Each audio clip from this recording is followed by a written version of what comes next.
Hi, my name's Erica Stewart. I'm a third generation cattle rancher from Morris, Saskatchewan. Welcome back to our video series, A Day in the Life of Pine Ranch. For this, today and for the next couple weeks, we are silaging. So welcome to my office. This is the silage truck for the next, like I said, probably 10 to 12 days. So we're in here pretty much all day, every day. But yeah, I'll take you through the ins and outs of how we put up our silage here on Pine Ranch. So this is my truck. It's not very much fun. There's no AC. So I just got back to the field on our 7th load for the day. So I pulled in with the silage truck and there's my husband Kyle coming in the swather. So the swather's how we cut the crop. So the oats are standing in the field, he'll go through with the swather and it has blades on it, so it'll cut the grass, or in our case like these oats and peas, down and leave them in windrows for the chopper to pick up. And so that's the chopper. So after the swather comes and cuts the oats and peas that's laying in the windrow, Kyle will drive over that swath. The chopper will chop it into smaller pieces and then it'll blow from that spout into the back of my truck and I will haul it to the pit. We're still silaging today, but today we had to actually add the high dump to the back of the chopper so the chopper can chop the oats and peas like in the windrow and then blow it into the high dump. So we were blowing it into the silage truck, but the wind has picked up too much and we were just losing way too much feed. So we switched things up a bit and we're using the high dump. I really like using the high dump. It's easier for me with the truck because we just fill that high dump up and then it dumps into the back of my truck instead of me having to drive right beside the tractor and chopper. But it's a little bit harder to use, especially on hilly areas if you want to over, and it takes a little bit longer.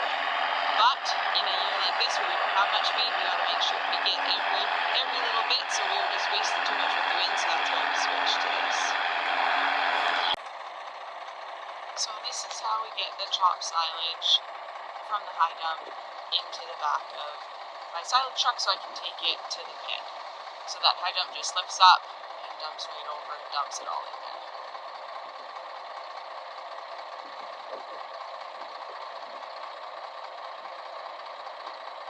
When it's all empty, Kyle can pull another lever and it'll bring that high dump down. And we can continue on chopping. And then I head to the pit and empty out this load so my dad can pack it and come back down.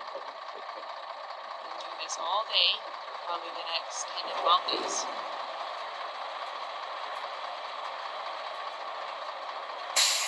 And there goes Kyle.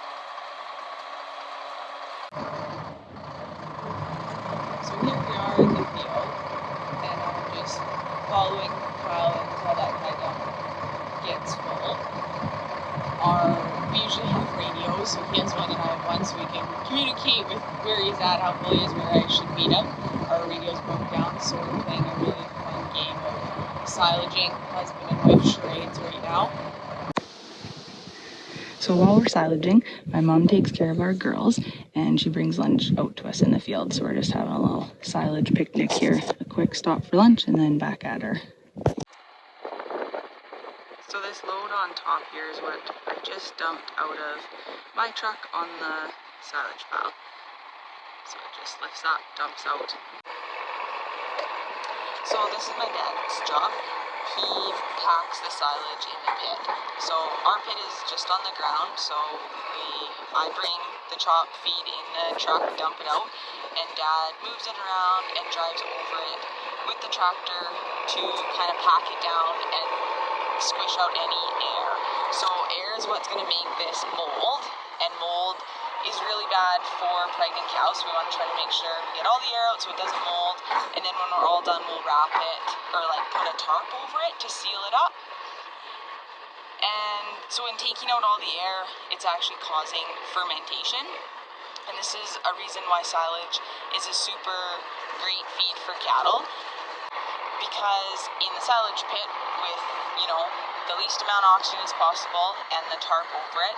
It's fermenting, and so then cows, because they're ruminant, so they have 4 stomachs, their rumen is like the fermentation vat, so that's how they actually break down the cellulose fiber, like the grasses or hay or silage that we feed them.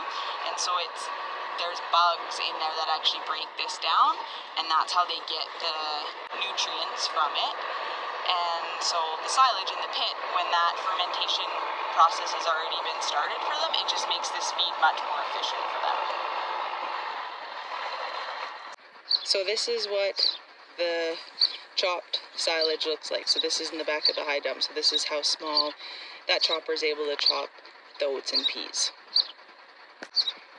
And this is really helpful for the cows when we feed it to them in the winter, because the smaller the pieces are, the more easily it's digested and the more nutrients they can get out of it. So this is just a Ziploc bag full of our silage.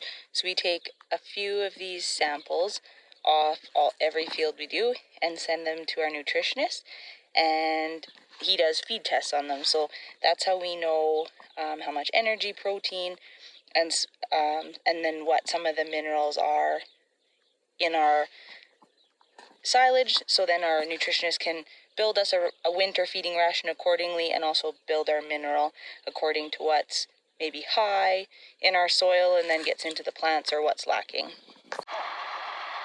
So tonight on Pine Ranch, it's family CrossFit time. So we are tarping the silage pit.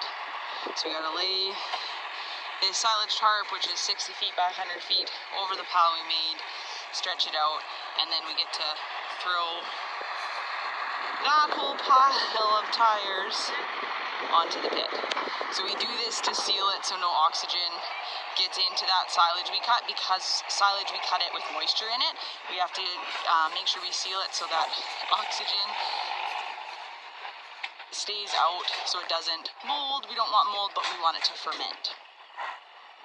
So my dad, the oldest, and the youngest, Risa, in the tractor, they're bringing us loads of tires and dumping them on top.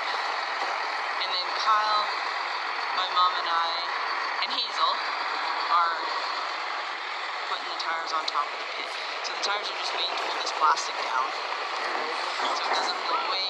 Like I say, prevents the oxygen from getting in there, and it kind of sucks it down on top of the pit, and then we can let it ferment, and it makes great feed for the cows in the winter. There's my mom.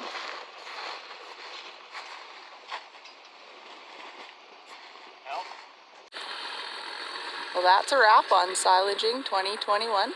Got all our tires put on the pit. And so if anybody out there is sick of paying gym dues, you can message me. You can come help us throw tires next year. Thanks for joining us here on Pine Ranch, and hope you can tune in for another video.